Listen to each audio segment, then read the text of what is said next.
Imagine being responsible for putting a person in charge who now has active duty military, furloughed federal workers, veterans, people like foster families, okay? Separate, that's separate, in addition to other working folks or disabled folks or folks who were in need of assistance. So you are now exponentially multiplying the amount of people who need help, who are now forced to get into these food lines, these massive food lines, and sitting in your rundown lazy boy in your Indiana trailer park living room going, yeah, look at all those welfare queens we exposed. These people are so far gone that they announced that they are deciding not to release the emergency funds that could fund SNAP, then turn around and update the USDA website to say, it's that guy's fault. We hold all the power. It's the guys with no power at all. It's their fault that you guys aren't getting it. Remember how I said they opened up sections of the USDA to go help the cattle ranchers and the farmers? Remember how I said the shutdown is an excuse because they're still doing the things they want to do? They're still pulling your taxes, aren't they? You're still getting notices from the IRS, aren't you?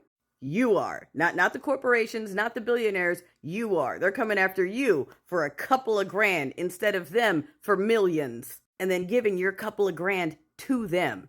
So that same person sitting in the broken down lazy boy in Indiana can go, exactly, I don't want my dollars going to Americans who need it. I want it going to billionaires. No, it's not surprising that they keep violating the Hatch Act or anything else that they keep violating. No, it's not surprising that this job that has no requirements, where you can fail an open book test, not be able to pass a background check, have no prior relatable experience, can fail the physical, and will still be handed weapons and unchecked power and encouraged to be nasty with it. They're publicly starting to campaign to marry 65-plus-year-old men to people of inappropriate ages. Didn't they just make an announcement about reverse DEI, where they're now going to make sure that Americans get American jobs first, meaning, you know what, these dudes, basically guaranteeing that qualified people don't get a job. Chad does first. And you see, we're looking at Chad first, and everything's looking great, right? Everything's looking great with all Chad running everything.